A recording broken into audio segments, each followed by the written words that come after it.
Bonjour à tous et bienvenue sur iWeb TV. Aujourd'hui, on parle numérique avec le fondateur de la société Z-Index, une société qui a été créée en 2013 et qui est spécialisée dans la création de sites internet et également le développement de logiciels auto-hébergés qui sont bien deux activités bien distinctes, si j'ai bien compris, Julien. Bonjour. Vous avez décidé à 29 ans de vous lancer tout seul, dans la création de cette entreprise et puis aujourd'hui, vous vous retrouvez à la tête de 12 personnes. Oui, c'est une très, très belle aventure, j'en suis vraiment fier. 2 activités au sein de Z-Index aujourd'hui qui prônent sur le national. 12 personnes, création de sites internet, développement de logiciels en ligne. Voilà, c'est notre cœur de métier, Z-Index, bureau de recherche et de développement web. Alors, vous ne vous arrêtez pas à cette société, hein. Pour vous, vous êtes un travailleur acharné. Vous en avez créé une autre durant la période Covid, donc la période hyper compliquée pour tout le monde. Vous avez décidé de vous lancer, dans la création d'une nouvelle société qui s'appelle KeriWeb. Oui, alors, KeriWeb aujourd'hui, est née, de la spécialisation puisqu'elle devient complémentaire de Z-Index et une deuxième dans la foulée, donc Cap2Learn qui lui, verra l'aube en début 2022 qui sera un centre de formation. Et comment ça s'est passé justement, cette période, cette crise, sanitaire? Comment est-ce que vous l'avez gérée avec vos équipes? Ça a vraiment été compliqué puisqu'il a fallu se séparer de 100 des collaborateurs du jour au lendemain comme, beaucoup d'entreprises, tous, en télétravail.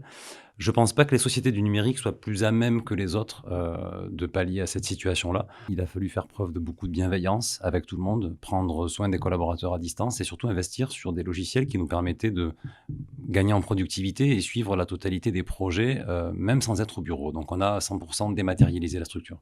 Pourquoi est-ce que vous avez créé toutes ces sociétés? Le but, c'est qu'elles soient complémentaires. Le but, c'était de créer une offre de service. Sur Z-Index, on a vraiment 2 métiers: créateur de sites web, développement, de logiciels et d'applicatifs en ligne. Toutes les autres sollicitations qu'on a eues, il a fallu les faire passer par une structure qui soit dédiée à ça. On ne pouvait pas tout faire au sein de la même société en termes d'éthique et de professionnalisme. Donc c'était vraiment cet objectif, c'était de créer une sphère complète de prestations professionnelles.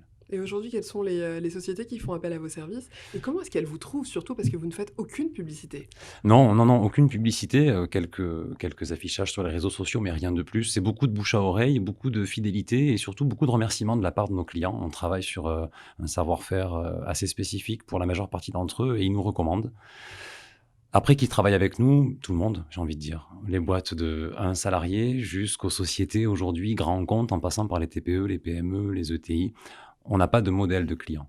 Une crise numérique a eu lieu justement au mois de mars, un événement incroyable puisqu'un data center a pris feu. C'est quand même, assez, impensable. De nombreuses sociétés se sont retrouvées du coup privées de leur hébergeur, pour, une journée, une semaine, voire des semaines, si ce n'est pas des mois. Quant à vous, alors vous aviez tout anticipé, vous en 6 heures c'était réglé, tout le monde, avait retrouvé son hébergement? On a essayé effectivement pour les clients qui ont été impactés chez nous aussi, de régler le problème en minimum de temps. 6 heures, ça a été la durée, surtout qu'on préconise pour que ça remarche. On n'était pas du tout préparé à ça.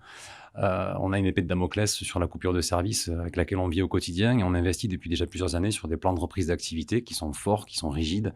Donc, on devait ce service à nos clients, on devait les accompagner, jusqu'au bout. C'était pas simplement un argument commercial, c'était la réalité. Vous avez combien de clients, à votre actif? Aujourd'hui, en 8 ans, on est passé de 1 à 450 clients. Et donc là, c'est-à-dire que, quelque part, vous êtes visionnaire. C'est-à-dire que vous aviez anticipé une éventuelle, problématique d'hébergement. Vous aviez préparé tout ça, quand on vous écoute parler, on sent que vous êtes vraiment passionné, que vous êtes visionnaire, que vos employés sont traités un peu vraiment très humainement. Mais d'où ça vient tout ça? Ça vient que le jour où on décide de créer sa société, c'est pour créer son propre contexte de travail et c'est quelque chose qui me colle à la peau. Aujourd'hui, moi, j'aime les gens, j'aime la bonne humeur au travail, j'aime travailler dans d'excellentes conditions et quoi de mieux que d'être, le responsable de sa propre entreprise, pardon, pour créer ce contexte-là et je pense que mes collaborateurs, ben, ils aiment ça et ils me le rendent bien, à moi en tant que dirigeant, à tous leurs partenaires et puis aux clients. D'ailleurs, comment est-ce que vous recrutez vos dirigeants? Parce que, être dans le Cantal, à Aurillac, ça doit pas être simple, de trouver des personnes qualifiées. Non, on fait appel à notre réseau. On a énormément de réseaux. On fait appel à la bienveillance de ceux qui veulent entendre qu'on recrute et on fait, circuler les différentes annonces et les posts. Donc, quelques réseaux sociaux et puis, bah, d'autres systèmes, voilà, sur internet. Julien Gonzalez, merci d'avoir été avec nous et puis on souhaite Merci à surtout que vous. vous continuez à nous protéger, du numérique. On fait notre maximum. Merci. Merci à vous.